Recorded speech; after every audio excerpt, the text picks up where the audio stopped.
Are you ready to transform how you see and treat yourself? Join me as we explore 6 powerful ways to practice self love that can truly change your life. Hi, and welcome. I am Tammy Coin, your holistic alchemist, helping you change pain into possibilities and possibilities into purpose. I upload content twice a week around holistic healing and personal development. I also have a new podcast that gets uploaded every Saturday called The Holistic Pathway, unscripted conversations where we talk about all things mind, body, spirit, and entrepreneurship. So I invite you to subscribe to the channel and join me here as often as you can. So why listen to me? Well, I have a history of childhood trauma and adult trauma, lots of abuse and loss in my life, and I've gotten to the other side. I take my life experience as well as the wisdom that came to me after a profound spiritual awakening in 2014, along with formal education. I have a master's degree as a master's degree in counseling. Sorry about that. A mind body wellness practitioner. I'm a transformational coach. I am a transpersonal hypnotherapist, a holistic nutrition specialist, a master toe reader, and many more things that I bring together to help you unbox your authentic self. So let's get into today's content on these 6 powerful ways to practice self-love. So tip number 1, or way number 1, is a gratitude journal. If you've never worked with journaling, journaling was something that was very hard for me to do because I didn't grow up in an environment where I really had privacy. And so anything I wrote down usually had some sort of adverse effect. So it took me a little while to get into journaling. Well, a gratitude journal is a great way to start or end your day with the things that you are grateful for in your life. And sometimes, if you're using a gratitude journal, it might even feel a little bit boring. Like if you start to be, I'm grateful for my family, I'm grateful for my house, I'm grateful for my car. And then it feels like you're saying the same thing over and over again, which is great, no problem. However, if you start to feel a little bit like you're just doing it out of habit instead of really feeling grateful, sometimes I like to invite looking for things that don't often feel like gratitude. Say the price of gas. That's something people tend to like to complain about. So how can you be in gratitude over the price of gas? Well, one thing to recognize is that price is relative. You know, if the same gas were $10 a gallon, well, then all of a sudden today's price feels pretty great, right? If you recognize that in order to pay for that gas, you have to have money coming in from somewhere. Another piece of gratitude. Maybe you recognize that you have a vehicle to drive. Another piece of gratitude. Do you see how you can take something that may not on the surface feel like gratitude, and you can get deeper into it and recognize the things that are that you are grateful for around it. Second, limit time on social media, especially social media that looks like the highlight reel of someone else's life. Now, social media is kind of a double-edged sword. Sometimes it really works very well for us if we have crafted it in such a way that we are surrounded by people and posts that uplift us, that help us make good decisions in our life, that help us transform our life. And in those instances, it can be excellent. However, if you are starting to find yourself, what is this new term I've heard, doom scroll, which is so Interesting. But anyway, let's say you find yourself scrolling and scrolling and scrolling, and you recognize that you're just not feeling super good about yourself. That's a good indication. That's an area to limit. So before you can start to make these changes, you have to become aware.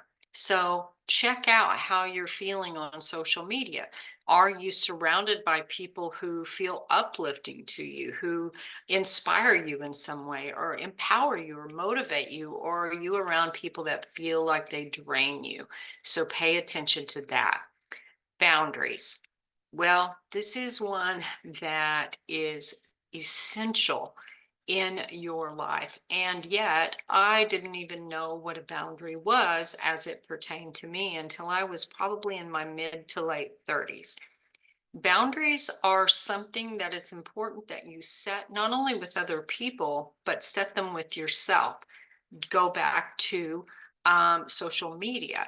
You may set a boundary for yourself of, I'm going to be on social media for 5 minutes, or I'm going to be on social media for 1 hour, or I'm going to be there for I'm only checking it 1 day out of 7. Whatever it is, that is one way to set boundaries. Another way is to look at the people, the things, the behaviors in your life and decide, is this something that's getting me where I want to go? If it's not, setting a boundary is often the first step. Sometimes it's important to set boundaries where we verbally tell people what the boundary is. Sometimes you may be involved with people or situations that don't hear you, that don't hear your boundary, that don't care about your boundary. I've been in a lot of those. So what I had to do is recognize that that person was not going to do what I needed them to do, what I wanted them to do. It's never going to work. So what I had to learn was that the boundary was going to be within myself. I would take notice of how I felt. And let's talk about people in particular. I would notice how I felt around a particular person and recognize that I needed to either completely cut ties with this person or perhaps limit my time with this person, but I got to choose. It wasn't a big declarative statement where I had to say, I'm not going to be with you anymore, or you're crossing a boundary with me. It was just something I noticed internally. And after time and time again of asking this person or attempting to set a boundary, it wasn't heard. Then I eventually just started creating boundaries within myself. For instance, if I was with them in person, it was time to go and I left. If I was on the phone, I might need to go. So whatever it was, I could determine what I needed to do to set a boundary for myself. Sometimes boundaries, let me talk about this. Sometimes boundaries need to even be set with people who you love and adore, because you need time to recharge. And it doesn't matter how much the spouse needs you, or the child needs you, or the animal needs you, or whatever else is coming at your time. Sometimes you have to pause. You have to be in the pause long enough to catch your breath, long enough to re-energize yourself so you have more to give the people you love. Treat your body well. Well, this is a big one. Now, that has a lot to do with our nutrition, what we put in our bodies. It has to do with how often you move your body. And it also has to do with the thoughts that you're thinking about your body. So treat your body well. Number 5, doing something you enjoy. What do you enjoy? How often are you doing it? Is it, taking a walk? Is it being out in nature? Is it playing a game? Is it doing some sort of craft? Is it going to a movie? Is it listening to a favorite song? Is it drawing or singing or let's see, having lunch with a friend. What kinds of things do you enjoy, and how much can you bring them back into your life? Fun for people with histories like me is sometimes elusive. So sometimes I have to make a special effort to add fun in my life.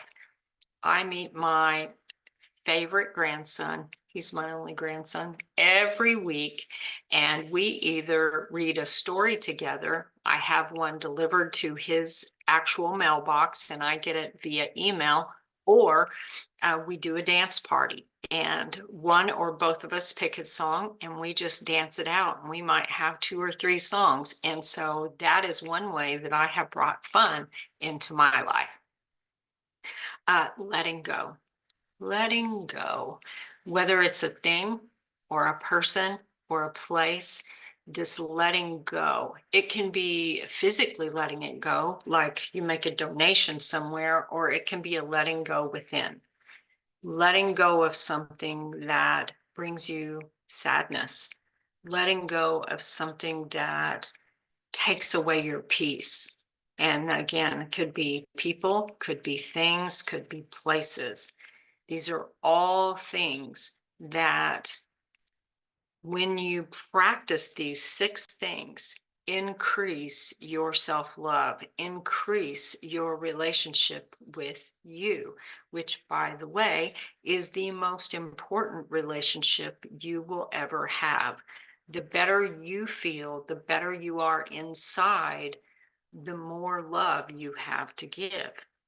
And it took me a long time to understand that. I felt if I took time for me, that I was taking away from other people. What I found was that it was just the opposite. The less time I had for me, the worse I was when I showed up for other people. I was angry, I was sick, I was depleted, I was worn out, I was burned out. So those are my 6 powerful ways to practice self-love. What was your favorite? I'd love to know if you'd like to tell me in the comments, or what is the hardest one for you to do? Or maybe you've got one that's a great one that I haven't heard or haven't tried. I'd love to know what that is too. What is your favorite way to practice self-love? So in summary, let's go over those 6 powerful ways to practice self-love again. Keeping a gratitude journal, looking for those things that might not seem things that are something to be grateful for, but they really are if you dig a little deeper. Limit time on social media, setting boundaries with yourself and others, treating your body well by what you ingest, by what you see, by what you hear, by what you smell, treating your body well, doing something you enjoy, whether it's something on your own or going out with a friend, or something that really lights you up and brings you joy, brings fun back into your life. And then last is letting go. Being able to let go of those things, people, and places that are no longer serving you or no longer filling you up so that you can go and do bigger things. Thank you so much for joining me. This is Tammy Coin, your holistic alchemist, helping you change pain into possibilities and possibilities into purpose. In the links in the description, maybe even in the comments, I have a 5-part video series that you can download for free. And I also do a complimentary consultation where we get together on Zoom.